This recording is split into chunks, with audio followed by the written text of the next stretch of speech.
Okay, so wow. You know how some people collect stamps or, like those little model trains? Right. This guy, Tomaso Poggio, it's like he collects Nobel Prize winners. He's worked with a lot of them, that's for sure. Like, seriously, tech giants, even a Vogue photo shoot, Vogue. But here's the thing, he's not, like, bragging about it. Not at all. It's more like, this is a guy who's obsessed with intelligence itself. Like, what makes a brain tick? What makes anything smart? And he's not afraid to learn from anyone or anything. That's what's so refreshing about Poggio, that boundless curiosity. You can practically see the gears turning in his head, right, always connecting the dots between fields that most people wouldn't even think to put together. Yeah. And that's exactly what this deep dive is all about, not just listing his accomplishments, but giving you that same lens to view scientific progress, right, see the unexpected connections that drive innovation. Okay, so buckle up, because we're going all the way back to Genoa, Italy, where Poggio was born. I've heard it's a city just drenched in history. Oh, more than just a birthplace. Genoa is like a sneak peek into the man Poggio would become. This was a maritime superpower, right? Centuries of shipbuilding, seafaring, exploration, and wouldn't you know it, later in life, Poggio ends up working with Mercedes on vision systems for cars. Wow, like those self-driving car thingies. Exactly. Now, imagine little Tomaso probably running around those ancient docks, soaking it all in. It's like foreshadowing, isn't it? Totally. And then there's the whole financial side of Genoa too, right? Oh, yeah. I mean, this is where bonds were invented. Financial innovation is practically baked into the city's DNA. So I'm seeing a pattern here. Poggio, AI, understanding complex systems, whether it's the stock market or even the human brain itself, it's like all these threads were already starting to weave together. Precisely. And here's another twist. There's this great anecdote about Poggio's grandfather. A successful entrepreneur actually cautioned him against too much study. Huh. Every student's dream, right? Right. But I think it speaks volumes about the value of experience beyond textbooks, something that clearly shaped Poggio's approach. Okay, so Poggio is soaking up all this stuff, history, finance, you name it, and he develops these, well, intense fascinations. Like, wasn't Einstein like his childhood hero or something? Oh, absolutely. From a very young age, Poggio was captivated by this concept of intelligence. What is it? How does it work? More than any specific field, that seems to be the driving force throughout his entire career. And get this, he was totally drawn to flowers for Algernon. You know, that story about artificially enhanced intelligence? Ah, yes. It's a classic, isn't it? It really makes you think, Like, what are the limits of intelligence? What are the costs? It's bittersweet, isn't it? You see the power of a brilliant mind, but also the potential fragility. Poggio, I think, was already grappling with those profound questions. He wasn't content with just knowing the what. He wanted to understand the why of intelligence. And then, get this, Jesuit education. It's like a plot twist in a movie. Here's a guy right on the cutting edge of AI, but he's got this classical education. Latin, Greek, the works. How does that even compute? It's where things get really interesting, right? See, the Jesuits, with their emphasis on logic, argumentation, finding connections between seemingly unrelated things, they accidentally gave Poggio a toolkit. And it turns out this toolkit wasn't just for deciphering ancient texts, it was perfect for scientific inquiry. So instead of, like, dissecting a sentence, he's dissecting a scientific problem. Exactly. Finding those patterns, the hidden structures. Whether it's Cicero's prose or a complex data set, it's all connected. Okay, and we can't forget sailing. I've always loved that feeling of being out on the open water, the wind, the waves. It's just you and the elements. Poggio's a sailor too, and he talks about this key lesson he learned from it. You can't believe everything you read. He learned that the hard way when newspapers misreported some sailing race results. Ouch. Yeah, fake news isn't exactly a new thing, huh? Right, but think about it. That inherent skepticism, that need to test things for yourself to see it with your own eyes, that's the foundation of scientific thinking, isn't it? Totally. So we've got curiosity, a sharp mind honed by the classics, and a healthy dose of skepticism. Now, picture this. Poggio arrives at the Max Planck Institute in Tübingen, Germany. He described it as entering a paradise of science. And at the heart of this paradise was Werner Reichardt. Now, Reichardt's story, that's a whole other deep dive right there. Oh, yeah. Tell me more. This was a guy who was a resistance fighter during World War II. He even escaped from a Gestapo prison. Seriously, talk about resilience. Right. That strength, that determination, it permeated everything he did, including his scientific work. He was drawn to the fly's visual system. A fly? I know, it seems random, but Reichard, he saw it as this incredible microcosm of intelligence.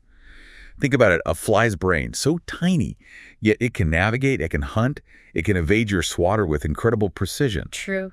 It's really annoying how good they are at that. Right, and all with a relatively small number of neurons.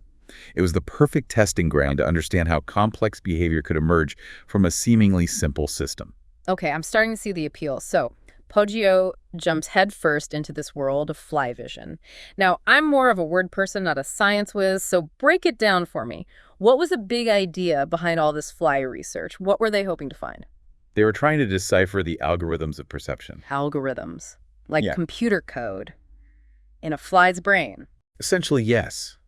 By studying how a fly tracked movement, how it navigated its world, they were hoping to uncover fundamental principles about how brains process information in general. Oh, okay, I'm picking up what you're putting down. So, like, if we can figure out the fly's code for seeing the world, maybe that'll give us clues about how our own brains do it. Exactly. And here's where Poggio's genius for mathematics comes in. He helped develop these mathematical models, essentially equations, that could actually predict how a fly would react to what it was seeing. Wait, hold up. You're telling me they had, like, equations that could predict what a fly would do? It's pretty amazing, right? They were incredibly accurate. It's a perfect example of how theoretical work, those equations, could be grounded in real-world observation, those meticulous fly experiments. Okay, this is blowing my mind a little. So then what? They just, like, kept studying flies forever. Well, not quite. This is where things take another interesting turn. Poggio meets David Marr, Oh, I've heard that name. He's kind of a legend, right? a legend in the field. They actually first met at MIT, but it was at this workshop in Erice, Sicily, of all places, that things really clicked. Okay, so what made this collaboration so special? Why was meeting Marr such a big deal? Marr came from a background in mathematics and computer science, so he brought this whole new perspective to the study of the brain. He was famous for this idea called the levels of analysis framework. Have you ever heard of that? I feel like I've read that somewhere, but to be honest, I'm not entirely sure what it means. It sounds kind of intimidating. It's actually pretty simple, but powerful. Imagine you're trying to understand a car. You could analyze the engine, right? Figure out how all the parts work together. Or you could look at the design, the aesthetics, maybe even study its impact on society, like how it changed transportation. Each level tells you something different. Marr said we need that same multi-level approach to truly understand the brain. So it's not just about neurons firing, it's about the bigger picture, too. Exactly. You need to consider the algorithms they're implementing, the problems they're solving, and ultimately how it all comes together to create the experience of being human. Wow, okay, I'm starting to get it. So Poggio and Marr, they were tackling this big question of vision. Precisely. How does the brain take in all that visual information, all that light hitting our eyes, and make sense of it? Yeah, it seems so effortless. We just like, see? But obviously something incredibly complex is going on. Absolutely. They made huge strides in our understanding of theriopsis, which is our ability to perceive depth. They explored the role of zero crossings, basically, those points where an image goes from light to dark, trying to find those fundamental building blocks of how our visual system extracts meaningful information from the world. Okay, so they're really starting to make some headway. But then, wasn't there some tragedy? I mean, didn't Marr die pretty young? You did, yeah. Leukemia. It was a huge loss for the field, and it clearly affected Poggio deeply. You can hear it in his voice when he talks about that time. It's a reminder that even in the midst of all this groundbreaking research, life can throw some curveballs. It's true. But Poggio, he carried that torch forward. Marr's influence, it's woven into everything he's done since. So what happens next? Does Poggio just, like, stay at Max Planck forever? Or He's just getting started. The next chapter takes him across the Atlantic to MIT. MIT, like the MIT. The one and only. And this is where things really start to take off. Like buckle up, roller coaster ride kind of take off. You could say that. MIT in the 80s, it was like the Silicon Valley of brains and computers. It was electric. And Poggio, with his insatiable curiosity and his knack for speaking the languages of a dozen different disciplines, he was right at home. Okay, so paint me a picture here. What was it like at MIT back then?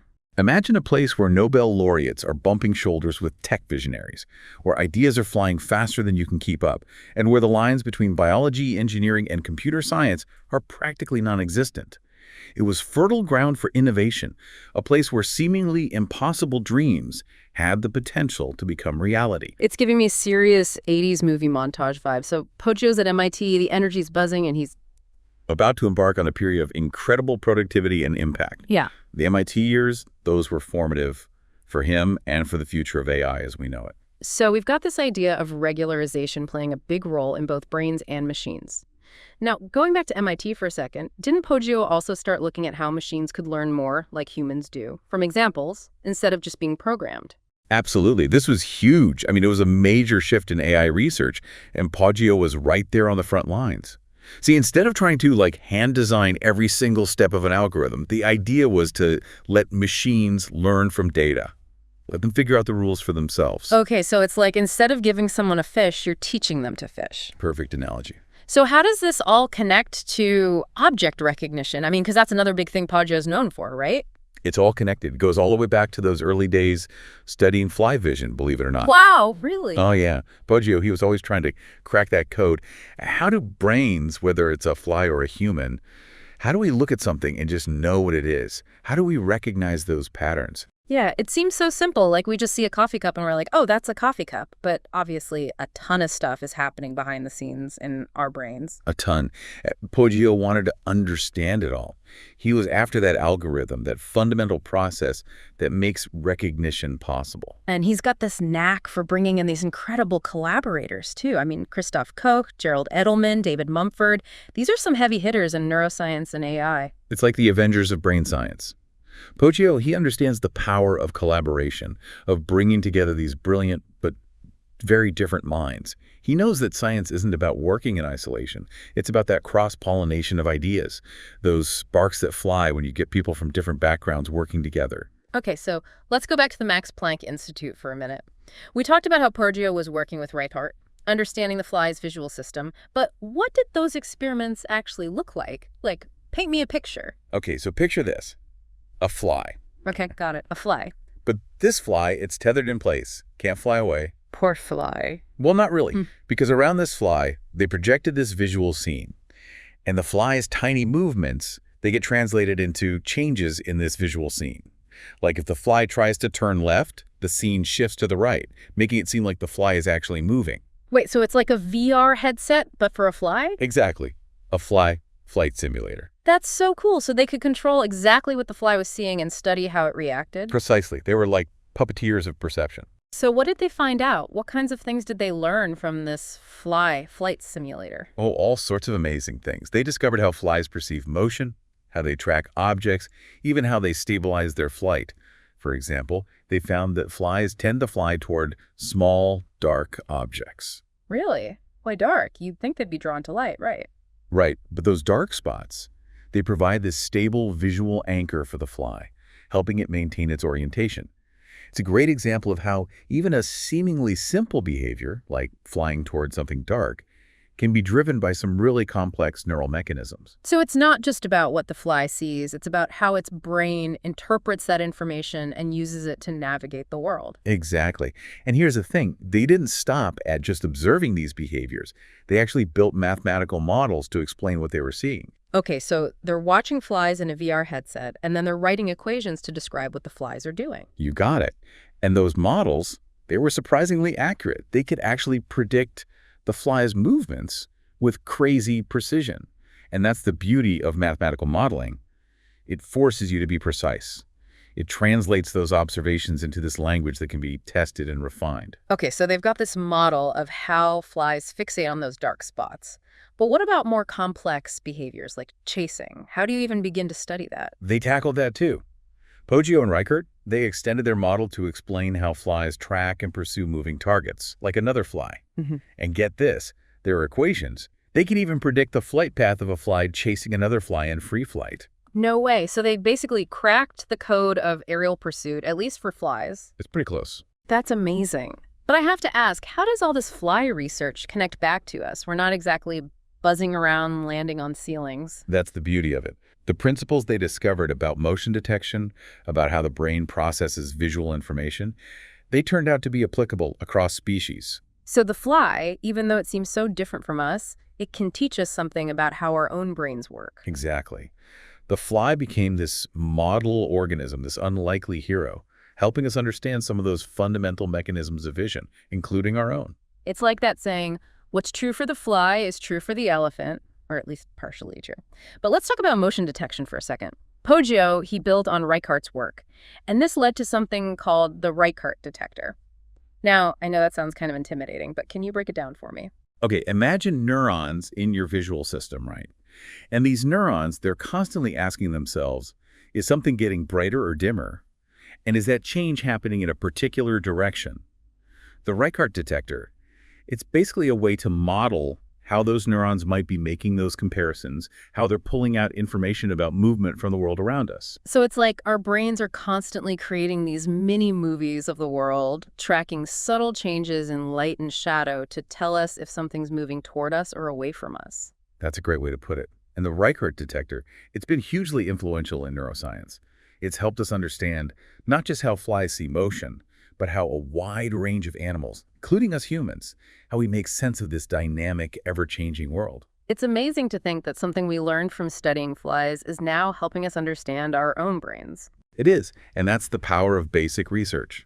Sometimes, the most unexpected discoveries can lead to the biggest breakthroughs. Okay, so we've talked about regularization, object recognition, motion detection, and now I want to dive into Poggio's work on, well, learning itself. Learning. The heart of so much of what our brains do. It's how we adapt, how we grow, how we become who we are.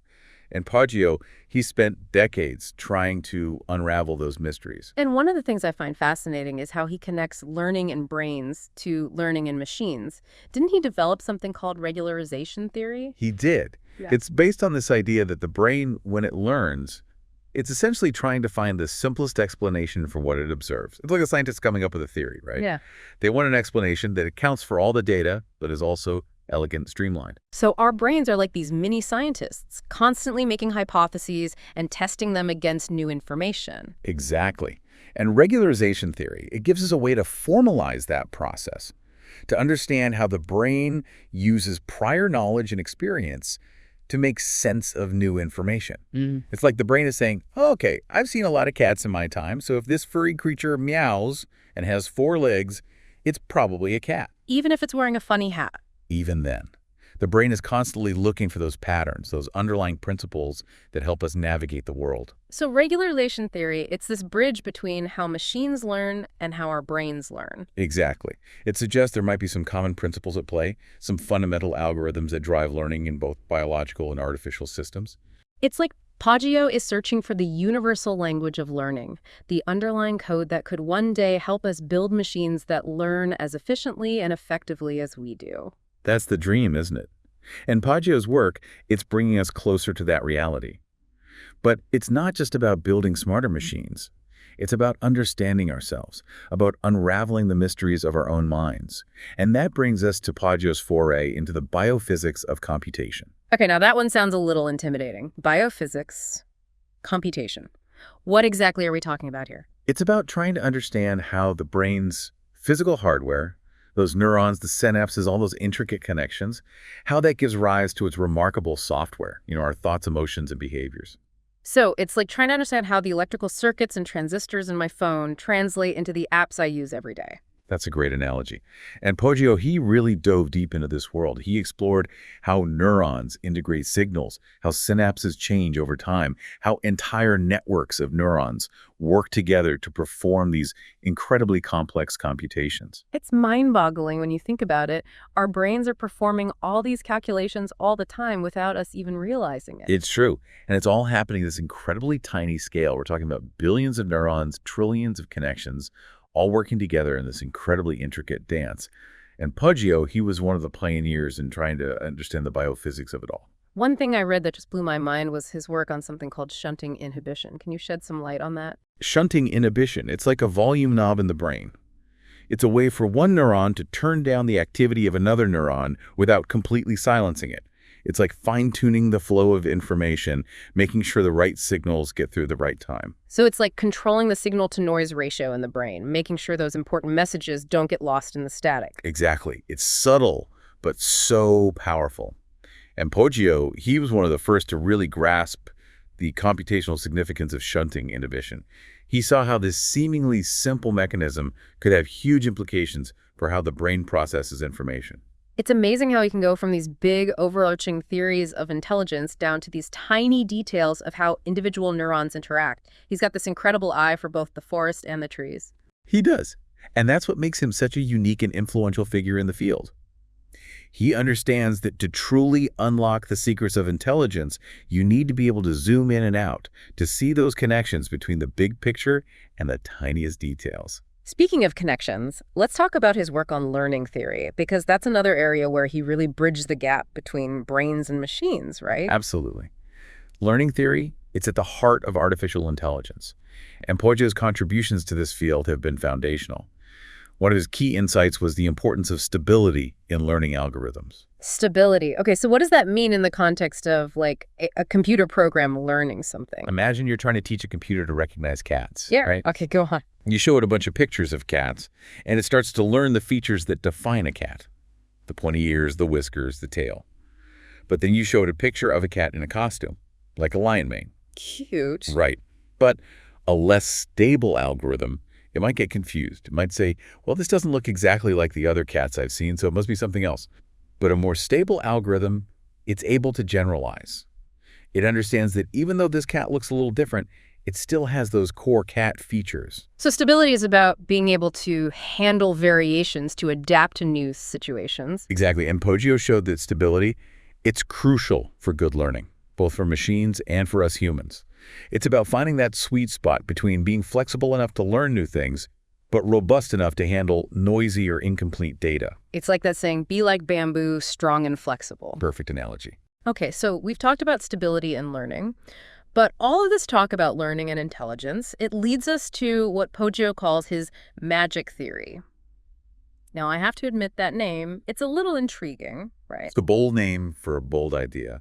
The magic theory is Poggio's attempt to find, like, a unifying framework, a theory of everything, for understanding intelligence itself. Wow, a theory of everything. That's a tall order. It is. But Poggio, he's never been afraid of thinking big.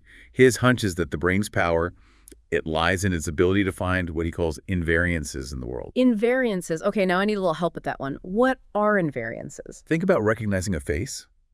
Right. We can recognize a friend's face from different angles in different lighting, even if they have a new haircut. Yeah, that's true. There's something invariant about their face, something that remains constant even as those details change. Oh, okay. So it's like the essence of the face, the thing that makes it uniquely theirs. Exactly. And Poggio believes our brains are constantly searching for those invariances, those underlying patterns that help us make sense of this complex world. So the magic theory, it's his attempt to understand how our brains do that, how we learn to see those essential features, those invariances that allow us to generalize from our experiences and make predictions about the future. Exactly. It's like he's trying to crack the code of how we go from a jumble of sensory information to this rich, meaningful understanding of the world. It's a grand vision, that's for sure. And knowing Poggio, he's not content to just theorize about it. He wants to see how these ideas play out in the real world. Exactly. And that's what's so exciting about his work. He's constantly pushing the boundaries, bridging that gap between theory and practice. Can you give me an example? Like, how has he taken this magic theory and applied it to real-world problems? His work on phenotyping behavior is a great example. Phenotyping behavior. Okay, I'm going to need a definition on that one. So traditionally, studying animal behavior, it's involved a lot of, like, manual observation. Got it. Like scientists with clipboards watching mice run around a maze. Exactly.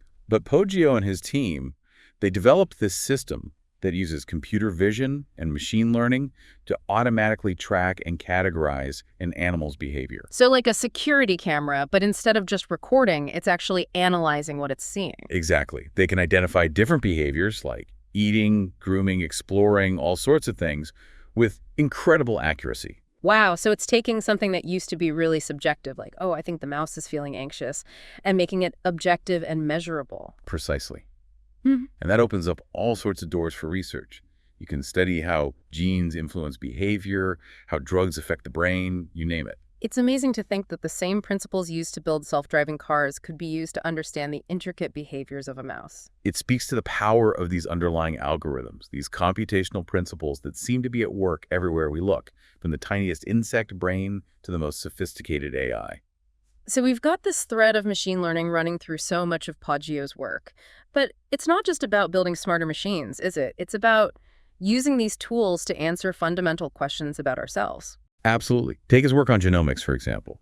Poggio realized that machine learning could be this incredibly powerful tool for decoding the human genome, for understanding how our genes influence everything about us. Okay, so we're talking about using AI to understand our DNA. That's next level stuff. It is. And it's already having a real-world impact. Machine learning is helping us identify genes associated with diseases, predict an individual's risk of developing certain conditions, even design personalized treatments tailored to a person's unique genetic makeup. It's like medicine is becoming this personalized predictive science, and it's all thanks to these algorithms, these tools that Poggio and his colleagues have helped develop. He's really incredible when you think about it. And Poggio's vision, it extends beyond just biology and medicine. He even ventured into the world of economics and finance. Wait, really? The stock market too? This guy does it all. He saw the potential for machine learning to make sense of complex systems and the global economy. It doesn't get much more complex than that. That's for sure. So he's applying those same principles, finding patterns, making predictions, but this time it's about stocks and bonds instead of neurons and genes. Precisely. He's looking for the order in the seeming randomness of the market. He wants to understand those underlying forces that drive economic trends. It's like he's trying to crack the code of the universe one complex system at a time. So we've covered a lot of ground here, from flies to brains to genes to even the stock market. Is there anything we've missed? Well, we can't forget about online learning. That's another area where Poggio's made significant contributions. Online learning. Okay, so is this like online courses? Not exactly. Online learning. It's about algorithms that can learn in real time as new data comes in. Think of it like this. Imagine you're trying to learn a new language by having a conversation with a native speaker. Okay, I can picture that. You're constantly getting new input, new words and phrases, and you're adjusting your understanding in real time. That's the essence of online learning. So it's about adapting to a changing environment, making decisions with incomplete information. It sounds a lot like the way we learn in the real world, actually. Exactly. And Poggio, he recognized the power of this approach. He saw how these online learning algorithms could revolutionize everything from how we filter spam to how we get personalized recommendations on Spotify. So those eerily accurate suggestions of what to listen to next, that's online learning in action. Precisely. It's working behind the scenes, making our digital lives a little bit smoother, a little bit more personalized. Wow. I never would have guessed that those recommendations were connected to all this groundbreaking research on intelligence and learning. It all goes back to those fundamental algorithms, those principles that Poggio's dedicated his life to uncovering. And his influence, it extends far beyond any one algorithm or research paper. He's been instrumental in building entire research centers dedicated to pushing the boundaries of AI and neuroscience. Okay, so tell me more about that. What kind of research centers are we talking about? Well, one of his most impactful contributions was the founding of the Center for Biological and Computational Learning, or CBCL for short. This was one of the very first research centers to bring together computer scientists, neuroscientists, and cognitive scientists, all under one roof, to study the principles of learning and intelligence.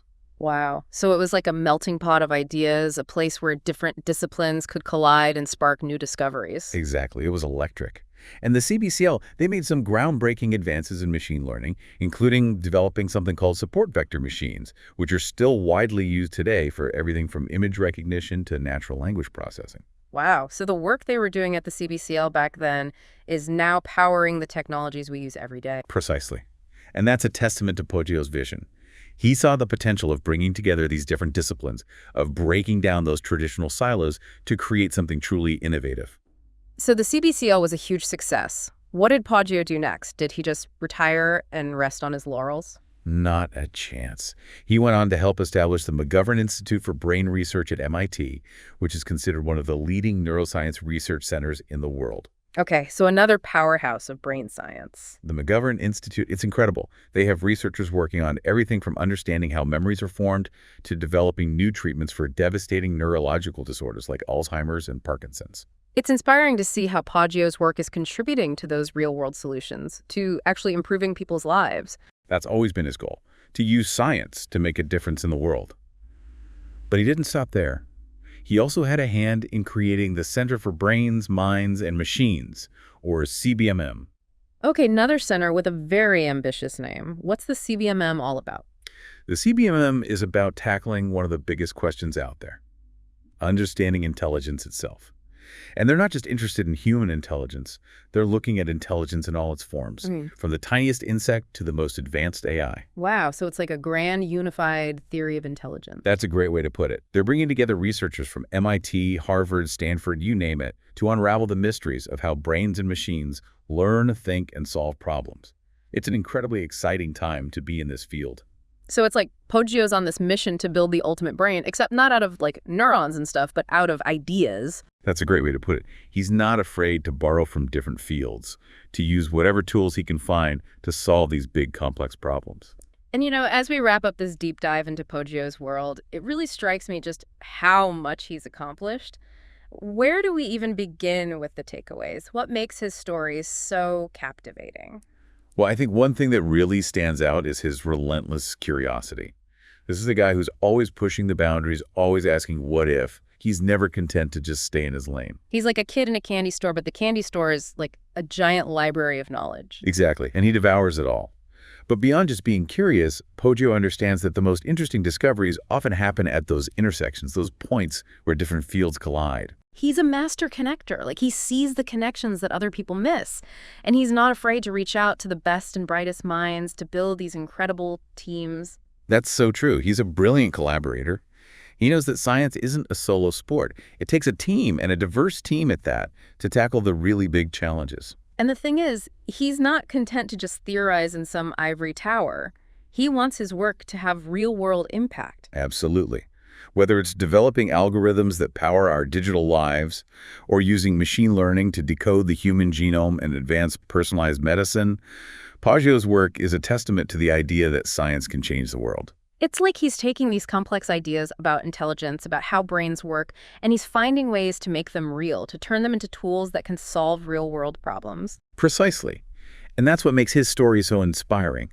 It's a story about the power of curiosity, collaboration, and that unwavering belief that we can use science to make the world a better place. So to our listeners out there, as you go about your day, I hope you'll carry a bit of Tomaso Poggio's spirit with you. Embrace your inner nerd, dive into those topics that fascinate you, and never be afraid to ask, what if?